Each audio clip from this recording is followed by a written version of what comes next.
नमस्कार दोस्तों, जय जोहार। मैं कौशल तिवारी और बीनिया संझा में आपका स्वागत है।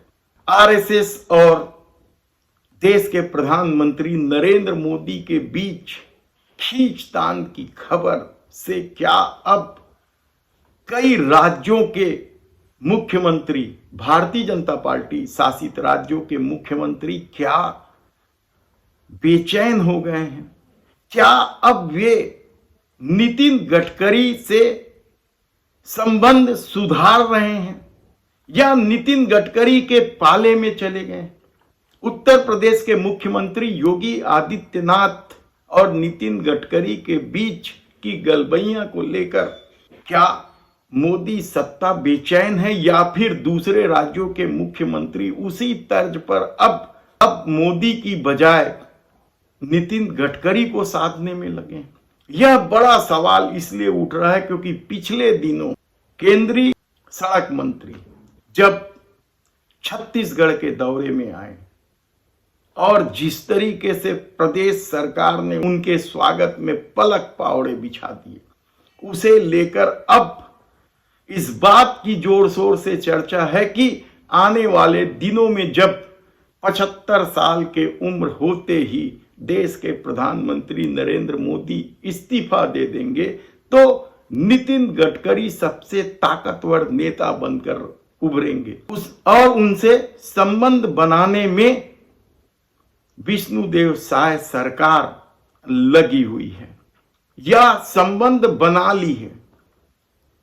क्योंकि यह अलग मसला है कि 75 साल की उम्र के बाद देश के प्रधानमंत्री नरेंद्र मोदी इस्तीफा देंगे नहीं देंगे, ये एक अलग सवाल है।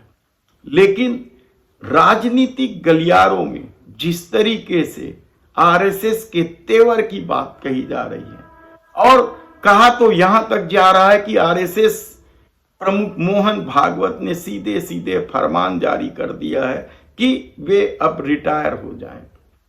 ऐसी परिस्थिति में निश्चित रूप से नितिन गडकरी, जो अब तक उपेक्षित माने जाते हैं, की ताकत बढ़ेगी।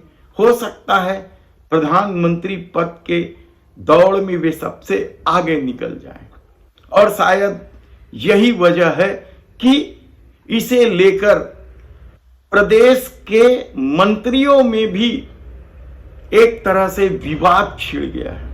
कहा जाता है कि नितिन गडकरी को बार बार बुलाए जाने को लेकर वित्त मंत्री ओपी चौधरी बेहद नाराज हैं और इस नाराजगी की खबर को हवा तब मिली जब वित्त मंत्री विष्णुदेव साय सरकार के कई महत्वपूर्ण कार्यक्रम जिसमें तमाम मंत्री मौजूद थे, ओपी चौधरी की गैर मौजूदगी को लेकर खानाफूसी तो शुरू हो ही गई है।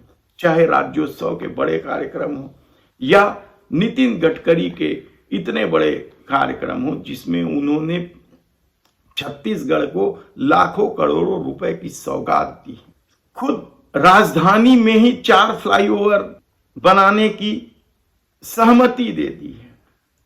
तो क्या विष्णुदेव साय सरकार अब दोनों नाव पर पैर रख चुकी है?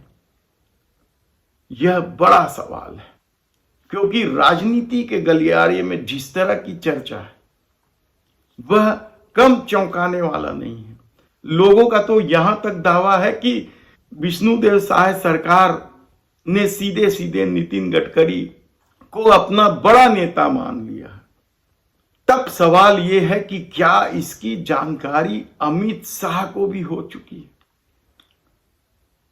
क्या अमित शाह को विष्णुदेव साय के इस खेल की जानकारी दे दी गई है? दरअसल राजनीति में कौन किस करवट बैठेगा इसका कोई ठिकाना नहीं।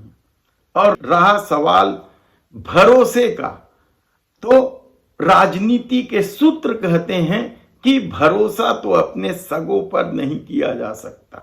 तब ऐसी परिस्थिति में नितिन गडकरी और विष्णुदेव साय सरकार के गठजोड़ से क्या नए राजनीतिक समीकरण बन रहे हैं? धन्यवाद।